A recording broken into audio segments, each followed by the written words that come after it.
So guys, in today's class, I'll be talking about two of the best and most popular type of arbitrage on Bybit. All right.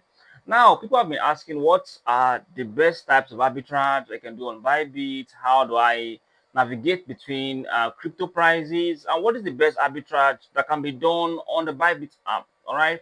I'll be talking about the two popular types of arbitrage you can find on Bybit. Now, before I get started, there are some things I actually want to point out. All right. Now, the very first one is that these opportunities are not profitable all the time. In fact, most of the times, the fees can be really high. All right. And other times, you can comfortably make some profits from the two strategies I'll be sharing with you. Okay. So you have to understand that the profit doesn't come every time, and then I will actually show you the one that's more better than the other. But there's so many arbitrage opportunities on Bybit, but so far these two I'll be sharing with you are the most popular and most powerful ones. Now the very first one is called the sports arbitrage. It's called the sports arbitrage. Now, first of all, what is arbitrage? Arbitrage is simply buying cryptos from areas where they are sold at lesser prices, or from pairs where they are sold at lesser prices, and then reselling them at areas where they are more appreciated, or they are selling for higher prices. All right, so let's talk about the spot arbitrage, which simply means buying cryptos on the spot market for a lesser price and reselling them on another pair on the spot market for a higher price. Let's talk about some few examples that I will find on the Bybit spot market. So here's my Bybit app, and of course, the first thing I'm going to do right here is to come to this area where you find the search space. So on the search space, I'm just going to type in so here on the search page, I'm just going to type in, let's say, BTC. Okay, for an example, but don't mind me, BTC can have high fees at times, many times. So you can try to use other pairs instead of Bitcoin. All right. So BTC, you can just type in BTC here, which means you want to see the prices of BTC across several pairs. Now, one interesting thing is that you can just click on load more and you find it. So you can see on the USDT pair, BTC is sold at 91,481. On the USDC pair, it is sold at 91,488, and on the ROL USD pair, it's sold at 90,785. So USDE 91,464. On the DAI pair, it is sold at 91,160. So you can see the price of USDT of Bitcoin is different across several pairs. Now, one interesting thing is that on which pair is more lesser and which pair is more higher. So you can buy from one pair that is lesser and sell at another pair that is higher. But then you have to have the currency of the lesser pair. I'm going to explain. So let's say you want to start by buying USDT. Let's say you found out that you want to buy on the USDT area. So you can actually have some USDT before you buy Bitcoin on the BTC pair, on the USDT pair. All right. So if you have USDT, you're going to buy on the first one. So you have to now resell the Bitcoin on the currency with a higher pair, which in this case could be, you can just search out the one that has much more higher pair. Okay, I think from what we can see here, USDC has the highest pair.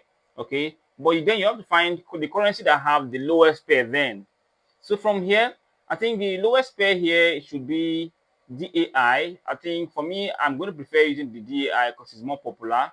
So you need to have some DAI, all right? So you can buy Bitcoin at this price of 91,160.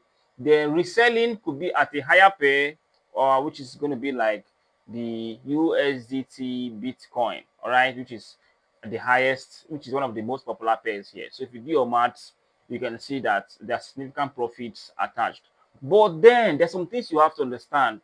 You need some significant amount of capital to do this, which could be a problem for so many people because not everybody have the required amount of capital. All right. More capital should mean more business profits when it comes to trading. All right. So this is the very first one. And like I mentioned, this is not profitable all the time because the fees can be really high. Do you know why? especially because a lot of people have discovered this strategy and they are already into it. All right. So let's talk about the next idea, the next way you can do arbitrage on the Bybit app, the next very popular way. And that's going to be on the P2P market. And of course, I'm going to click on more. So when I click on more, the next step, I'm going to click on the P2P trading. Now, this is an easier way because I've talked about this several times. Okay, so the very idea of this method is simply buying your USDT or your crypto in a certain country, and then you can resell it in another country. But this depends on if you have the payment method, payment systems. You know, if you can use the P2P. If you cannot use the P2P, then you have to avoid this method because it can be a problem because you don't have the payment method and you don't even have you know, the bank and all of those things, or maybe you don't know how to use the P2P. But if you know how to use the P2P methods, the P2P area, and then you have the required amount of capital, and then you have the required payment method, then it's a cool idea, right? So buying could be anywhere. You can buy on the Naira area. Buying is actually very easy and simple on the P2P area. But then now when you want to sell, you can now just go to any other country, which can just be you can change it from NGN to Kenya shillings, Ghanaian cedis. Okay, for example, let me use Ghanaian cedis, which is GHS. But then you can do your calculation before you come into this place. You can go on the sell area and then you can do your calculation. So you ask yourself, okay, one USDT in Nigeria is 1462. One USDT in Kenya or in Ghana is 12 Ghanaian cedis. So you're going to convert the both of them. Look at the worth of 12 Ghanaian cedis before you proceed to sell, because on some days it can be profitable and on some other days it can not be profitable. So once you have seen that, okay, reselling here is actually cool, this is basic arbitrage practice, and of course it can be nice if you meet the requirements. All right, so this is exactly what I want to share with you. Now you can see I'm not practically showing you how to do it, and this is because we have some restrictions here on YouTube, and there are a lot of things that should not be painted as guaranteed income. All right. So what I'm just going to show you is to share where these opportunities are, and then you can now go and do your research, because YouTube do not want stuff like this to be painted as guaranteed income. So this is not guaranteed income. It depends on how much research you can do and knowing the best time to trade, and of course the best payment methods to use. Okay, now I'll be sharing more information and more lights about this particular topic, but these are the two most popular arbitrage ideas or arbitrage strategies on the Bybit app. Like I mentioned, the very first one is the spot arbitrage, where you can navigate between spot prices between or across several stable coins.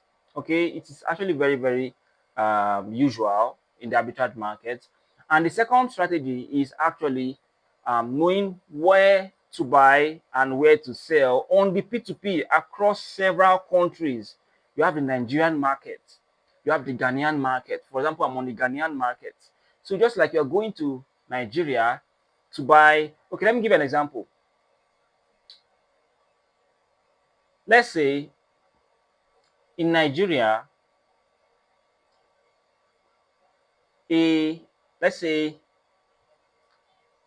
a pack of a pack of bottled water, or let me say a can of water, like a bottled water, a can of, let's say a bottled water, okay, in Nigeria is sold at 200 naira. Do you know that in countries like Ghana or Kenya or in other countries, it is not going to be the same price? If you have if you have if I bring bottled water, or you are doing your research, you say, okay, what is the price of bottled water in Nigeria? Maybe 200 naira. What is the price of bottled water in Ghana or in Kenya? It could be different. It could be 260 naira when converted to Nigerian currency. So the price of bottled water across two countries cannot be the same price at every time. So if you ask your friend, oh, please let me know the price of bottled water in your country, you say, okay, this is the price of bottled water give you the exchange in Ghanaian cedis, then you convert to naira and say, oh, so this is actually 350 naira. Now let me start a little business where I buy bottled waters in Nigeria and resell my water in Ghana. Okay, now this is the description of how your business profits come along. So instead of buying physical water because you have to move it to that area to sell, you know, the shipping cost and everything is going to be a problem. So why don't you buy digital assets like your USDT, Ethereum, and other cryptos across several merchants in different countries? This is only possible if you have the payment method, if you can use the P2P market, and if you're knowledgeable and you can do your own personal research. Now, like I mentioned, this is actually profitable, but then you need to understand that it is not a guaranteed income and it is not a get rich quick scheme. So you must actually learn about it, do your maths, do your calculation. Some days it can be cheaper in Ghana and more expensive in Nigeria, so you know where to buy. And on some days it can be cheaper in Nigeria and more expensive in Ghana. On some days, the price can be the same. On some days, the profit margin can be very small and the fees can be high. Okay. And on some days, it can be profitable across other countries other than Ghana and Nigeria. All right. So I'm going to leave you here because I know you've gotten the a tip of this idea and I think you can actually run with it. For now, I'll see you in the next one, guys. Do have a very wonderful day.